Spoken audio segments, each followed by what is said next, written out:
ஏங்க நம்ம பைக்ல போறோம்னு வைங்களேன், பைக்ல போகும்போது நிறைய தூசி நம்ம மேல படும்.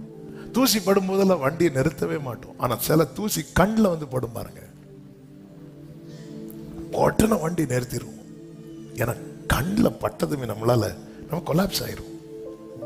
ஆண்டவர் சொல்ற, ஒருத்தங்க பேசும்போது நான் பார்த்து ரசிச்சுட்டு இருப்பேன்னு நினைக்கிறேன். ஆண்டவர் அமலேக்கை குறித்து சொல்லும் போது என்ன சொல்லுவார் பாருங்க.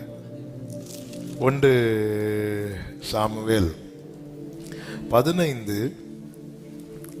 2வது வசனத்தை பாருங்கள்.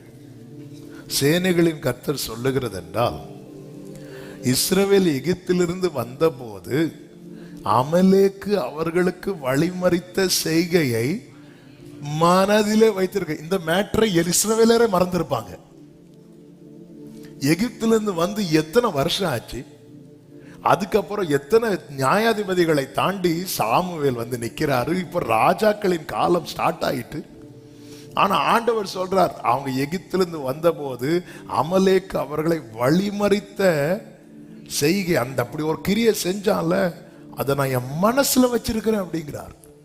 அதன் அர்த்தம் என்ன? அதை நீ உன் மனசுல வைக்காத, அதை நான் என் மனசுல வச்சுக்கிறேன். அதனாலதான் கர்த்தர் என்ன செய்கிறார் பாருங்கள். அமலேக்கு என்ன வளர்ந்தாலும் கர்த்தர் இல்லாமல் ஆக்குகிறார். சவுல் சப்போர்ட் பண்ணதுக்கு அப்புறம் சாமுவேலை கொண்டு போய் அமலேக்கின் கதையை முடித்தார். அதே அதிகாரத்துல சிலர் என்ன வந்தாலும் அந்த கசப்பு என்கிற வேர் உங்களுக்குள்ள இருந்து பிடுங்கப்பட்டுட்டு நீங்க கர்த்தரை நோக்கி பார்த்தீங்கன்னா உங்களுக்கு தெரியும் அந்த பிரேயர் வந்து எப்படி போகும். அந்த வசனம் எவ்வளவு அழகாய் விதைக்கப்படும் தெரியுமா? நான் எதுக்கு இதை சொல்லுகிறேன் என்றால், நம்மை நாமே ஏமாற்றக்கூடாது. நான் இன்னைக்கு ஃபாஸ்டிங் பிரேயர் அட்டன் பண்ணிட்டேன், அதனால எனக்கு அது நடக்கும் இது நடக்கும்.